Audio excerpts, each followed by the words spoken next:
Will Gimix have the tools he needs to succeed against Sleep? We'll find out once again on Zerg Break.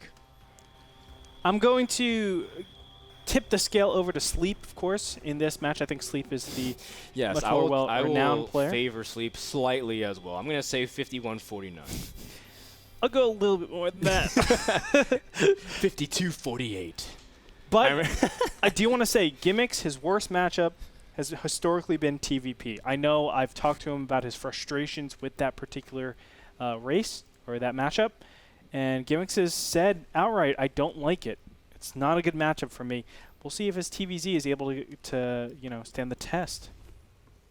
All right, well, let's go ahead and introduce our players before we continue any further commentary. Starting in the bottom left, as you can see the western side of his hatchery, very nicely groomed.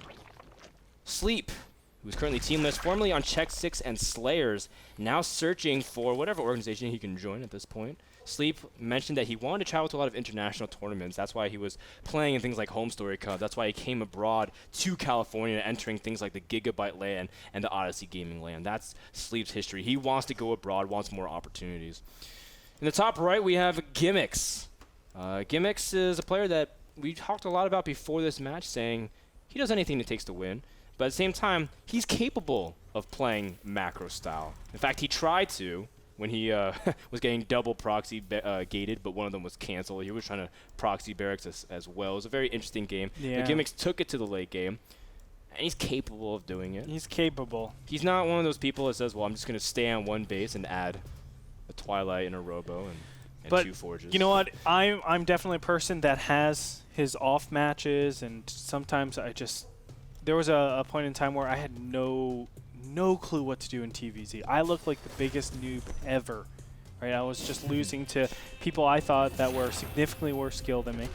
And it happens, you know? And I think Gimix is definitely one of those players as well that has those matchups that just do not work well for him. Yeah, and I feel like a lot of players do. That's why it kind of separates the top. Even some of the top players have matchups that they struggle with for a long time. Yeah. And, you know, like people would say, like, Naniwal is just so good PvP and PvT, but his PV foreigner Z just seems to be just, you know, on a completely another level. And when I talk about level, I mean very low level, because he's just not able to handle it. No, I say that because it seems that Naniwal always gets completely predicted, and people know exactly what he's going to do, and it just tears my heart out because Naniwal is so talented in other matches, but people struggle. And Gimix had that struggle with a little bit with TVP, but we'll see how his TVZ is for now. And I guess at this point, nothing really can be said. Both players going very standard. Double Queen out of Sleep.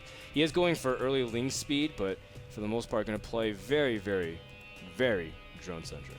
Yeah, he gets the early link speed for, of course, the fact that he knows his opponent is gas first. So it means Helions will be out slightly early. You want to get that link speed out ASAP. But you know what? I'm going to say it right now. I'm going to tell everybody my build in TVZ. The Gretorp build? The Gretorp build. Well, does it involve getting 2 factories off 1 gas? No, it doesn't. no, ZVT. Oh, ZVT. Oh, you explained it yesterday a little bit. A little bit, but I didn't go into detail. Right, so what is the Gretorp? You get 4 early queens. The first 2 queens walk out into the middle of the map, and then you're going to get a 3rd hatchery, right? You always get a 3rd hatchery really quickly. Well, that 3rd hatchery, before it actually goes to the position, you make a hatchery in the middle of the map, and then you put creep tumors down. Then you have this creep that's like so far forward. That's right. And Gretorp showed this to me earlier today. Dude, it's Imba, right? Where you drop a hatchery and then you cancel it, so that way there's some remnants of creep, and you drop a creep tumor immediately. And your creep spread is actually surprisingly way more effective, because normally people spread creep unilaterally. You go in one direction to spread creep.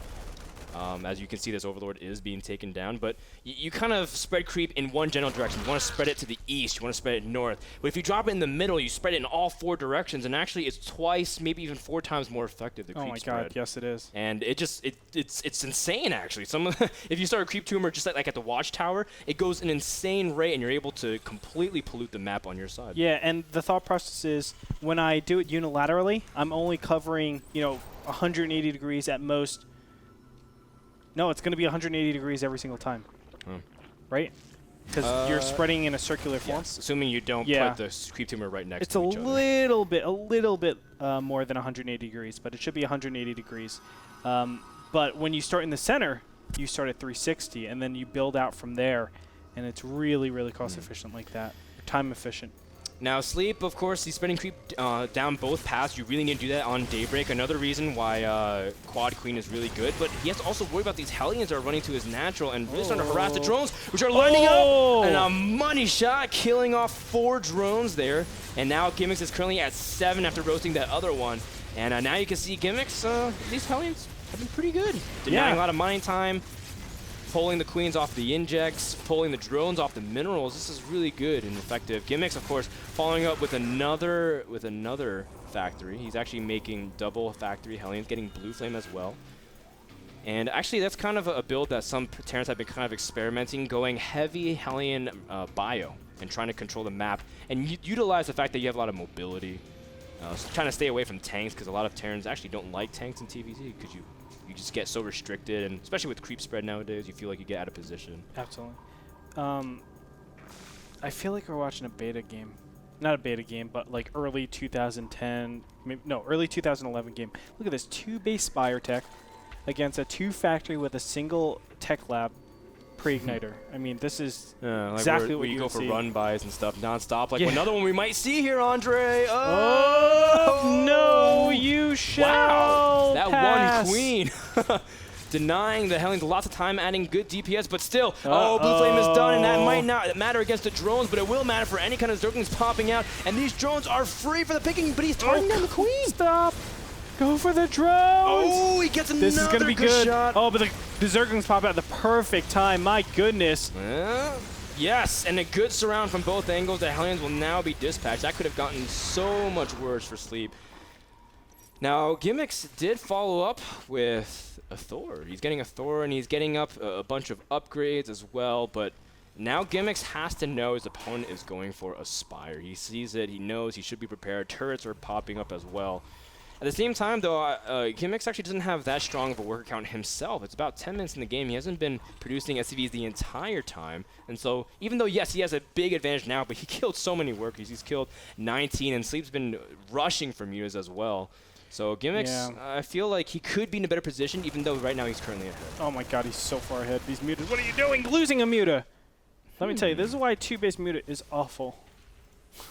I'm just going to say it right now. I mean, you don't have that much to actually go to. If you get Blue Flame Helions, well, are you going to push out with Zergling Baneling? Without creep? Not really. Look at this. Double Evo chamber being put up.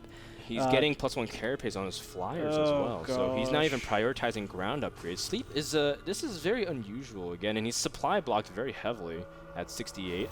So he can't even really make any more mutas. I do not see why he's getting +1 carapace. It just does not make sense. Well, he doesn't want to deal with the Marines and the Thors.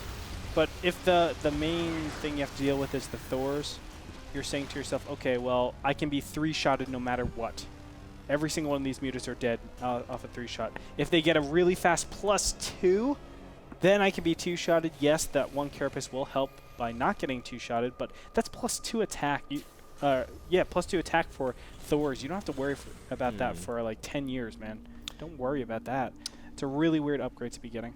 Yeah, and Sleep hasn't been taking his 3rd base either, and he's still he just removed his supply block, so he was staying. I guess at this point is he trying to add mutas? I can't tell, because if he was, he'd be adding more right now. But at the same time, he's now getting a Roach War and getting more upgrades for his ground. So I've never seen this build actually in a long time. So I think Sleep is just preparing in case it is some sort of mech.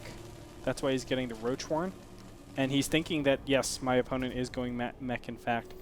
Whereas of course we know Gimix has all of his barracks actually tucked away in that back right-hand corner. So it's unfortunate because Sleep is countering the completely wrong build.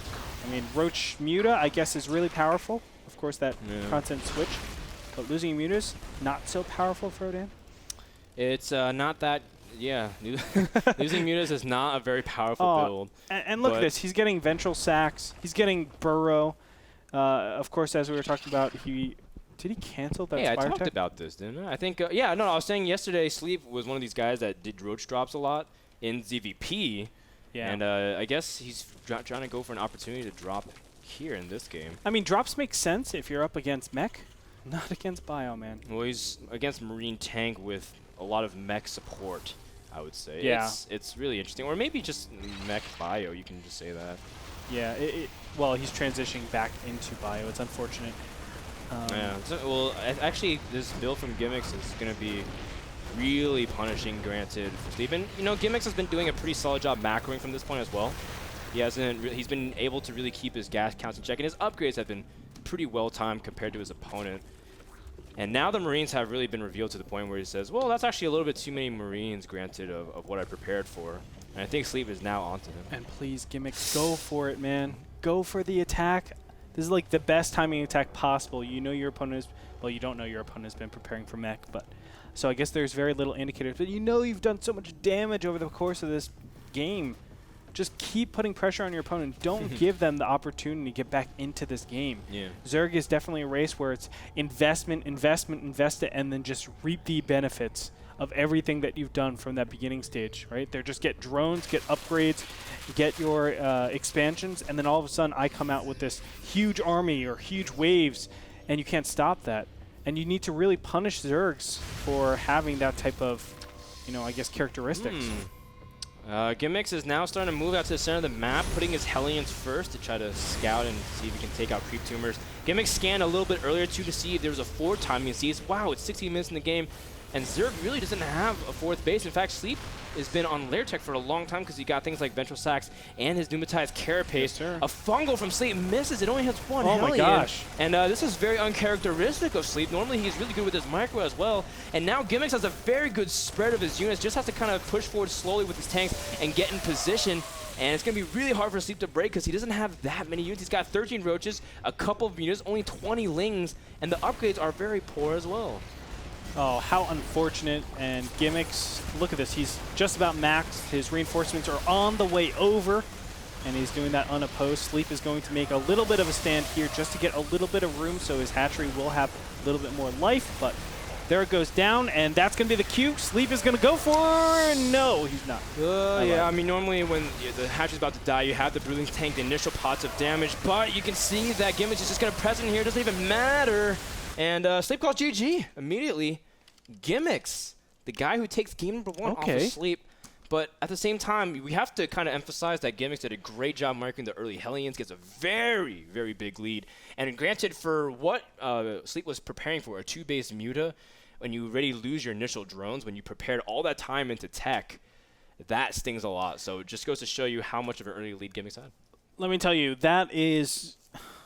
I don't want to say this because it's a little bit of an overstatement, but that was a pretty big build order counter. It's crazy, right? But that's why Spire Tech is just so obsolete. It's so easy. You just get a couple of units, a single Thor, and turrets. It shuts down all of that pressure because you don't have the gas to really defend against everything. And when you add Helions into that beginning game, Frodan, you know, Zergs really can't spend gas to defend that. So no roaches, no banelings. It's just Zerglings, spine crawlers. Using all your gas from mutas. Exactly. So it's really unfortunate. Sleep, I just thought, chose the weirdest build ever, and he got punished for that. And that's that. Gimix played that out very well.